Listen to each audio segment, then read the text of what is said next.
I'm Andre Hugh and this is St. Martin Island Time TV News. Seaborne Airlines will now service the St. Martin-San Juan route effective June 2016, announced Minister of Tourism Ingrid Arundel. It is with great pleasure that I can inform that Seaborne Airlines, headquartered in San Juan, Puerto Rico, has decided to increase the San Juan-St. Martin daily service as of the month of June 2016. And Mr. Dick, that will be a welcome announcement for you because JetBlue, as I stated before, they have seized their St. Martin-San Juan route, and now Seaborne is taking over that route. So that route will be covered now as of June, the end of June 2016. Seaborne is a very reliable airline company. It has its fleet with 2 Twin Otters planes, and the routes that it flies are the Caribbean routes.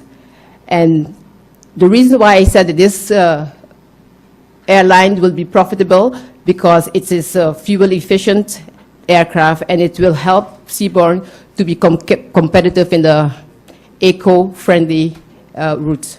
Meanwhile, the Tourism Minister announced that the long-awaited St. Martin Tourism Authority, the STA, has finally been established. I would like to inform you that the STA has been officially established. The first meeting were held with the Supervisory Board, and the reason why we are so happy to announce it because many of the entities, the FCCA cruise executive that were present last week, and also the timeshare owners, they all echo the sentiment that we need to establish this foundation because it is an entity that is long overdue. Many years we have been talking about this institution and nothing have happened. In fact, the SCA will consist of a board with a management foundation and a supervisory council.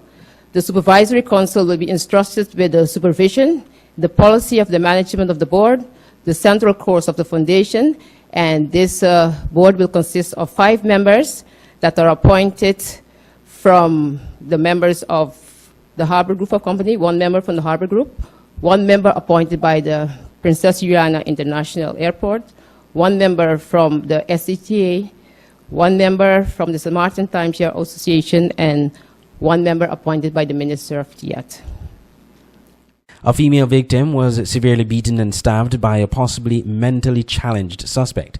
The incident occurred on Wednesday, May 18th at around 5:30 p.m. on Tassel Road in Zegersgut. According to witnesses, the suspect attacked the female victim who had driven onto the premises shortly after a dispute between him and another man living on the property.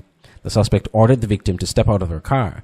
When she refused, the suspect physically attacked her, pulling her out of the vehicle, beating her in the face with his fist, and stabbing her in the stomach with a pair of scissors. The victim was forced to the ground and the suspect jumped into her car and drove off. While driving on the property, the suspect jumped out and fled the scene on foot through nearby bushes. Several police patrols and detectives on the scene searched the area to locate the suspect. The victim was treated on the scene and then transported to the St. Martin Medical Center for further medical treatment. The search for the suspect ended around 9:30 p.m. He has been identified with initial R and was arrested by police in Tassel Drive. He was taken to the Phillipsburg Police Headquarters where he remains in custody for further investigation. Meanwhile, the victim has been taken to the Louis Constant Hospital on French St. Martin for further medical treatment. The government of St. Martin, in tandem with the Labour Department and other organizations, is working on an employment fund for unemployed youth that will see them get an opportunity to get paid internship in businesses on the island. We'll be meeting with the head of the Labour Department and some other people to discuss the jumpstart of the employment fund, the youth employment fund that government is putting together. We've spoken about it for so often, is a fund that will ensure that young people who are unemployed between the ages of 18 to 30, probably it will be shifted to include persons older than 30, depending on the demand. But persons who have been unemployed will be given the opportunity to be employed immediately, and while on the job, they're being trained at the job that they are in. The legal structure still has to be finalized. We've had a legal opinion on that now, and the funds to push the program will come primarily from two areas.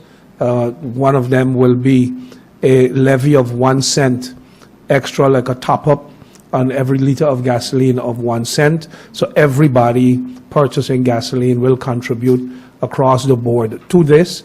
And we need to formalize an agreement with GEBE whereby all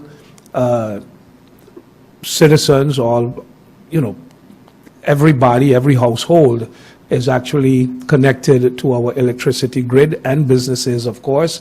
And there will be a 1 cent per kilowatt that will be levied per household or per business.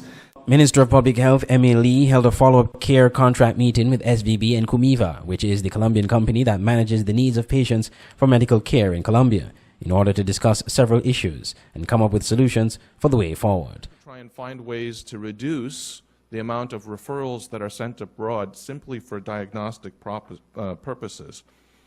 And this also ties into what we're doing with the French side. By improving our relationship with the French side, we're hoping that some of these can be just handled on the other side of the border. The French side actually does have a telemedicine room in their facility at the hospital, and so we're working on an agreement that we could use their telemedicine facilities, again, to help us to reduce our referrals abroad. And by having that room available and being able to communicate now with our other partners, we hope that we can send less people abroad. But one of the other things that we're working on is the possibility of specialists from Colombia coming back to St. Martin for short periods of time. So this would allow them to send specialists that are not available here locally, that they could meet patients here in St. Martin instead of sending our patients to them. And the other thing that they would then be able to do is patients that were seen in Colombia and that require feedback, that they could possibly do that follow-up here, again, instead of us sending our patients abroad. This has been St. Martin Island Time TV News. I'm Audrey Huey. Thank you for watching.